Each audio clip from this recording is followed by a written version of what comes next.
Advocates ಕೂಡ ಇದೊಂದು technical step ಅನ್ನ ಸಜೆಸ್ಟ್ ಮಾಡ್ತಾರೆ. ಈಗ ಹಾಕಿದ್ರೆ ನಿಜವಾಗ್ಲೂ ಚಾನ್ಸಸ್ ಬಹಳ ಕಮ್ಮಿ ಇದೆ. ಚಾರ್ಜ್ ಶೀಟ್ ಆಗಲಿ, ಚಾರ್ಜ್ ಶೀಟ್ ಆದ ನಂತರ ಪೊಲೀಸರಿಗೆ ಸಿಕ್ಕದಂತ ಮಾಹಿತಿ, ಅವ್ರು ಕಲೆಕ್ಟ್ ಮಾಡಿರುವಂಥ ಎವಿಡೆನ್ಸ್ಗಳು, ವಿಟ್ನೆಸ್ ಸಾಕ್ಷಿಗಳು ಮತ್ತು ಫಾರೆನ್ಸಿಕ್ ಸೈನ್ಸ್ ಲ್ಯಾಬೊರೇಟರಿಗೆ ಅನೇಕ ಡಾಕ್ಯುಮೆಂಟ್ ಮತ್ತು ಎವಿಡೆನ್ಸ್ ಮೆಟೀರಿಯಲ್ಗಳನ್ನು ಕಳಿಸಿರ್ತಾರೆ ಮತ್ತು ಕಾಲ್ ರೆಕಾರ್ಡ್ಸ್ಗಳನ್ನ ಎಕ್ಸಾಮಿನ್ ಮಾಡಿರ್ತಾರೆ, ವಾಟ್ಸಪ್ ಚಾಟ್ಸ್ಗಳನ್ನು ನೋಡಿರ್ತಾರೆ.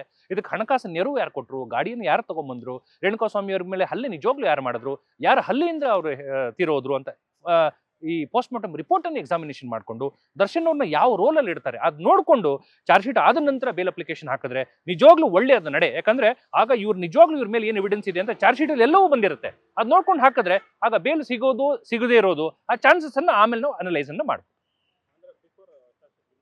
ಎಸ್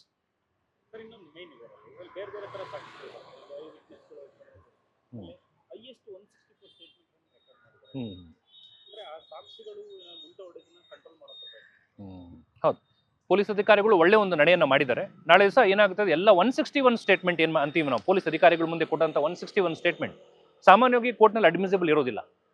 ಹಾಗಾಗಿ 164 ಅನ್ನ ಮಾಡಿಸ್ತಾರೆ, ನ್ಯಾಯಾಧೀಶರ ಮುಂದೆ ಮಾಡ್ತಾರೆ. ನ್ಯಾಯಾಧೀಶರ ಮುಂದೆ ಮಾಡಿದ್ರೆ ಅದಕ್ಕೊಂದು ಎವಿಡೆನ್ಷರಿ ವ್ಯಾಲ್ಯೂ ಬಂದ್ಬಿಡುತ್ತೆ.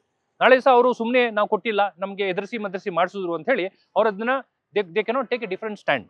ಹಾಗಾಗಿ 164 ಅನ್ನು ಮಾಡಿಸಿದರೆ 164 ಆಗಿರೋದ್ರಿಂದ ಅನೇಕ ಆರೋಪಿಗಳು ಯಾರ್ಯಾರಿದ್ದಾರೆ, ವಿಟ್ನೆಸ್ಗಳು ಆರೋಪಿಗಳು ಯಾರಿದ್ದಾರೋ ಅವ್ರು ತಮ್ಮ ಸ್ಟ್ಯಾಂಡ್ ಅನ್ನು ನಾಳೆ ದಿವಸ ಚೇಂಜ್ ಮಾಡ್ಕೊಳ್ಳಿಕ್ಕೆ ಬಹಳ ಕಷ್ಟ ಆಗ್ತದೆ. ಅದು ಕೂಡ ದರ್ಶನ್ ಬಹಳಷ್ಟು ಒಂದು ತೊಂದರೆ ಆದಂತ ವಿಚಾರ. ಮತ್ತು ಕೆಲವರು ಪೊಲೀಸ್ ಅಪ್ರೂವರ್ಗಳಾಗಿ ಆಗಿರ್ತಾರೆ, ಪೊಲೀಸ್ ವಿಟ್ನೆಸ್ಗಳ ಕೆಲವರು ಮಾರ್ಪಾಡಾಗಿರ್ತಾರೆ.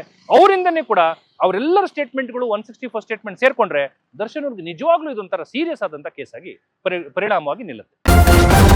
ನ್ಯೂಸ್ ಫಸ್ಟ್, ನಿರ್ಭೀತಿಯಿಂದ ನಿಮ್ಮ ಪರವಾಗಿ.